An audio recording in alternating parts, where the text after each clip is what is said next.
बच्चों, विद्यालय शिक्षा विभाग हरियाणा के आज के एजुसेट टेलीकास्ट में आप सभी का स्वागत है। प्यारे बच्चों, आज हम कक्षा 6 के विज्ञान विषय के पाठ नंबर 3 तंतु से वस्त्र तक के विषय में जानकारी प्राप्त करेंगे। इस पाठ का यह पहला भाग है जिसमें आप अत्यंत सरल एवं महत्वपूर्ण जानकारी सीखेंगे। आप अपने आसपास बहुत से प्रकार के वस्त्र देखते हैं, वह किस प्रकार से एक दूसरे से भिन्न हैं, यही आज आप सीखने वाले हैं। प्यारे बच्चों, कक्षा 6 का पाठ 3 तंतु से वस्त्र तक, यह पाठ हमारे दैनिक जीवन में पल पल इस्तेमाल होने वाला पाठ है। इस पाठ में जिस विषय पे हम चर्चा कर रहे हैं वह एक ऐसा विषय है जो हम सभी इस्तेमाल करते हैं अपने दैनिक जीवन में। बिल्कुल सही, हम इस्तेमाल करते हैं विभिन्न प्रकार के वस्त्रों का। आपने सुना विभिन्न प्रकार कैसे? वस्त्र तो वस्त्र होते हैं। तो बच्चों, यहाँ विभिन्न प्रकार से मतलब वस्त्र के उस क्वालिटी से है कि वस्त्र जो है वो किस प्रकार के धागे से बना हुआ है। तो ये जो पाठ है ये संबंधित है हमारे दैनिक जीवन में वस्त्रों के उपयोग से और वस्त्रों के विभिन्न प्रकार से कि वो किस किस प्रकार के वस्त्र होते हैं और वो वस्त्र किस चीज से बने हैं। आखिर इतना बड़ा जो वस्त्र है वो आपको कैसे मिल जाता है, किस प्रकार से हमारे पास जो वस्त्र हैं वो अलग अलग डिजाइन में आ जाते हैं, अलग अलग साइज में आ जाते हैं। उनको बनाने वाला असली स्रोत क्या है, इसी बारे में हम आज सीख रहे हैं। तंतु से वस्त्र तक। बच्चों, जैसा कि इस नाम में ही आया हुआ है तंतु से वस्त्र तक। इसके लिए मैं आपको पहले आगे बढ़ाने से पहले एक बार कुछ आपको याद दिलाना चाहती हूँ। आप सोचिए, आपकी जो शर्ट है जो आप स्कूल के लिए पहनते हैं, या आपकी माँ के जो सूट है, या आपके पिता की पैंट है, या आपका स्कूल बैग है। अगर आप इन सभी के विषय में एक बार सोचें तो देखेंगे कि ये तीनों ही अलग चीज से बने होते हैं और आपका बैग जो है वो अलग चीज से बना होता है। लेकिन इन सभी में कुछ ना कुछ ऐसा होता है जो मिल करके इन सब का निर्माण करता है, यानी कि वस्त्र का निर्माण करता है। उसी चीज को देखने के लिए आप यहाँ देखिए मेरे पास कि कुछ कपड़े हैं। इन कपड़ों में यहाँ आप देख सकते हैं अलग अलग से ये जो है ये धागे हैं और ये जो है एक पूरा कपड़े का पीस है मेरे पास। जब आप इनको ध्यानपूर्वक देखेंगे तो ये देखिए कि ये इतना बड़ा पीस कैसे बन गया, किस प्रकार से ये कपड़ा जो था वो इतना बड़ा बना। इसके लिए आप मेरे पास यहाँ ध्यान से देखना, ये देखो, आप अगर देखेंगे तो आपको यहाँ पे ऐसा लग रहा है कि कोई जाल सा बुना हुआ है जिसमें बहुत सारे छोटे छोटे कुछ, ये देखिए ये हैं जो आपको नजर आ रहा है। और यदि मैं इसको एक को पकड़ के खींचूं तो आप देख सकते हैं कि ये एक अलग से खींच रहा है और यहाँ आ गया। बच्चों, ये क्या आ गया हमारे पास? इसका एक नाम होता है और इसे हम कहते हैं तागा या धागा। ये दोनों ही एक ही बात है। हम इसे तागा भी कह सकते हैं या धागा भी कह सकते हैं। और यही धागे जो है वो मिल करके पूरे वस्त्र का निर्माण करते हैं। किस प्रकार से मिले होते हैं? जब बुनकर कौन? जो कपड़े बुनने वाला होता है, वो इन धागे की लड़ियों को इस प्रकार से और फिर इस रूप में जब पास पास संयोजित करता है तो आप देख सकते हैं कि इस तरीके से एक पूरा जो कपड़े का पीस है वो तैयार हो जाता है। किनसे मिलकर के बना? धागों से। धागे मिलकर के निर्माण करते हैं किसी भी कपड़े का या वस्त्र का। आपको अब मन में प्रश्न आ रहा होगा कि ये जो धागा है ये तो बड़ा कमाल का है, फिर ये धागा किस चीज से बना हुआ है? क्या धागे का भी आगे कोई और ऐसा तंतु या कोई ऐसा बारीक वो है जो मिलकर के धागे का निर्माण करता है? आप एक बार फिर से मेरे पास आइए और यहाँ देखिए, ये जो है एक धागा है मेरे पास और हम कोशिश करते हैं इसको इस सुई में डालने की। लेकिन जैसे मैं इसको सुई में डालने के लिए लेके आती हूँ, आप यहाँ देखें तो इसके भी आगे क्या हो सकते हैं, और ज़्यादा टुकड़े हो सकते हैं और आप इनमें से भी धागे को अलग निकाल सकते हैं। देख पा रहे हैं आप अच्छे से? तो ये क्या है, धागे का भी निर्माण आगे किसी और चीज से हुआ है। ये और क्या है, ये जो पतली लड़ियां आपको नजर आ रही हैं, ये हैं, इनको हम कहते हैं तंतु। इनको हम क्या कहते हैं, तंतु। ये तंतु मिलकर के लड़ी धागे का निर्माण करती है। यानी अब आपके पास एक पूरा चक्र आ गया। किस चीज का? सबसे पहले क्या आ गया, फिल इन द ब्लैंक है, सोचिए सबसे पहले क्या आया? सबसे पहले हमारे पास आ गया तंतु। तंतु जो बहुत सारी लड़ियां होती हैं, तो तंतु की लड़ियां इस प्रकार से, और जब हम इनको एक बना देते हैं आगे, तो इस प्रकार से ये निर्माण करती हैं धागे या धागे का। ये निर्माण हो गया और ये बहुत सारे धागे आगे जाकर के मिलके बनाते हैं वस्त्र। तो आप इस तरीके से याद रख सकते हैं कि किन चीजों को मिलकर के तंतु, तंतु से धागा और धागे से वस्त्र। यहां तक तो हम सीख गए कि तंतु से धागे बने और धागे से वस्त्र बना। आप कहेंगे ऐसे ये तंतु कहां से आ जाता है? तंतु कहां से आया? तो तंतु आप देखिए, तंतु के बहुत से ऐसे स्रोत होते हैं। ये तंतु केवल एक प्रकार का नहीं होता, ये अलग अलग प्रकार का होता है। कोई तंतु सूती होगा, कोई रेशमी होगा,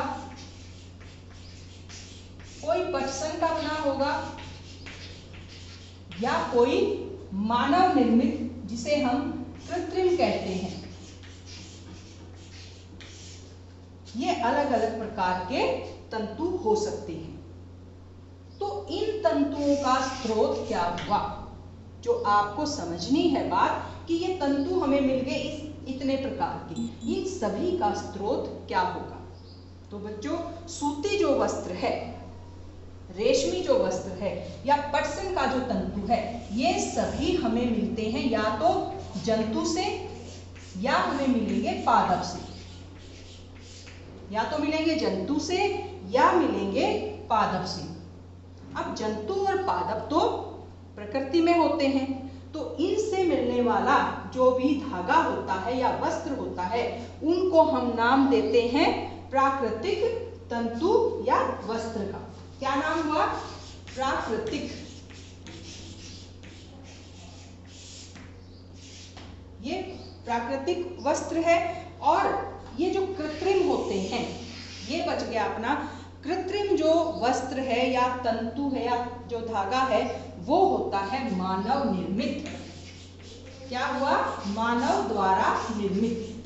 ये हमें किसी भी ऐसे पदार्थ या ऐसे जीव या ऐसे पादप से नहीं मिलता जो प्रकृति में होते हैं। ये धागे बनाए जाते हैं मनुष्य के द्वारा फैक्ट्रीज में या उद्योग में, और इसीलिए हम इनको कृत्रिम या संश्लिष्ट रेशे नाम देते हैं। तो बच्चों, इस आधार पर आपके जो रेशे हैं, जो वस्त्र हैं, वो मुख्य रूप से हम दो में बांट सकते हैं। दो कौन कौन से? वस्त्र के दो मुख्य प्रकार हुए। एक हुआ प्राकृतिक, और प्राकृतिक के उदाहरण कौन कौन से थे? सूती, रेशम या पटसन। और एक और होता है जो प्राकृतिक में आता है, और वो होता है ऊनी वस्त्र। ये सभी के सभी प्राकृतिक रेशे के उदाहरण हैं। और दूसरा जो प्रकार होता है, वह होता है कृत्रिम या संश्लिष्ट रेशा, और ये जो है मानव के द्वारा निर्मित किया जाता है, मानव निर्मित। जब आपसे ये पूछा जाए कि प्राकृतिक और कृत्रिम रेशे में क्या अंतर है, तो सबसे बड़ा अंतर है, आप इसकी परिभाषा बताएंगे। प्राकृतिक ऐसे वस्त्र, ऐसे तंतु जो हमें प्रकृति से प्राप्त होते हैं, ये जंतु से भी हो सकते हैं और पादप से भी हो सकते हैं, और इनके उदाहरण हैं सूती वस्त्र जो कि कॉटन के होते हैं और हमें जो कॉटन के पौधे से प्राप्त होते हैं, और दूसरा होता है रेशम जो रेशम के कीड़े से प्राप्त होता है, फिर है पटसन, ये पादप से प्राप्त होता है, और ऊन जो है वो हमें भेड़, बकरी या अन्य बहुत से जीवों से प्राप्त होता है।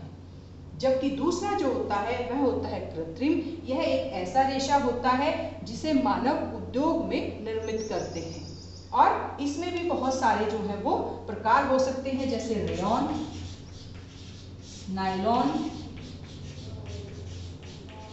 पॉलिएस्टर और बहुत सारे ऐसे जो हमें इनसे प्राप्त होते हैं। तो बच्चों, ये अति महत्वपूर्ण पाठ है, लेकिन बहुत ही सरल पाठ भी है, क्योंकि इस पाठ को आप अपने आसपास देख सकते हैं और आप कपड़ों को छूकर उनकी चमक से, उनके उपयोग से पहचान सकते हैं कि यह किस प्रकार का वस्त्र है। अब समय है कुछ प्रश्नों का। मैं आपको कुछ प्रश्न देती हूँ और उन प्रश्नों को आप अपनी कॉपी में लिखें और अपने अध्यापक से जरूर चेक करवाएं। तो बच्चों, अब समय है प्रश्न उत्तर का, जिसमें आपका पहला प्रश्न है, वस्त्र के विभिन्न प्रकार चुनिए। और आपका विकल्प क है सूती, ख रेशम, ग कृत्रिम या घ विकल्प उपरोक्त सभी। और इन चारों विकल्प में से आपका सही जवाब है उपरोक्त सभी, यानी विकल्प घ। प्रश्न 2 है, वस्त्र किस से बने होते हैं? और इस प्रश्न के लिए आपके विकल्प हैं कतरन, तागे, सुई या विकल्प घ, इनमें से कोई नहीं। और इन चारों में से सही विकल्प है विकल्प ख, यानी तागे। वस्त्र तागे या धागे से बने होते हैं।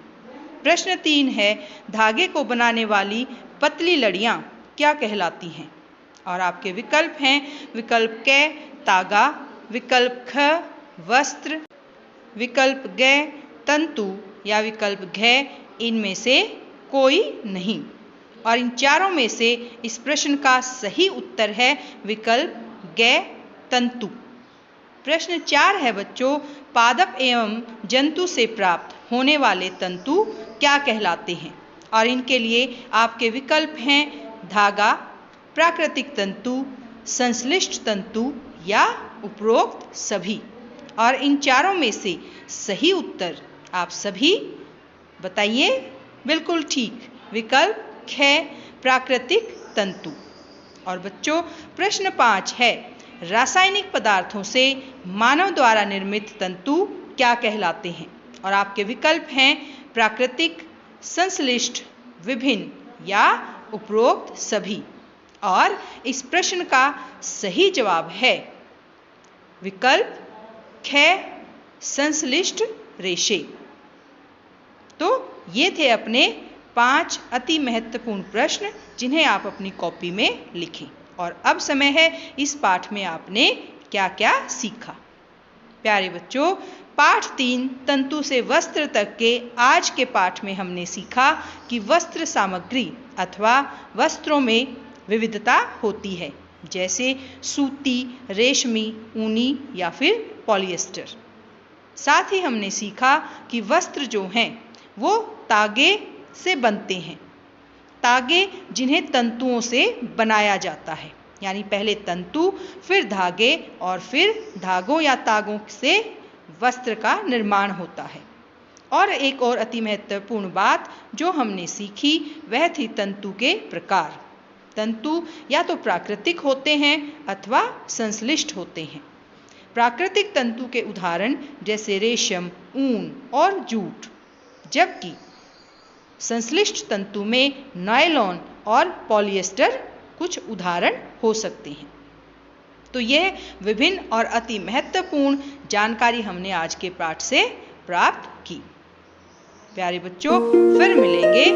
तब तक के लिए आप अपनी पुस्तक से इस पाठ को पढ़िए, प्रश्न उत्तर लिखिए और चेक करवाइए। साथ ही अपना ध्यान भी रखें। धन्यवाद।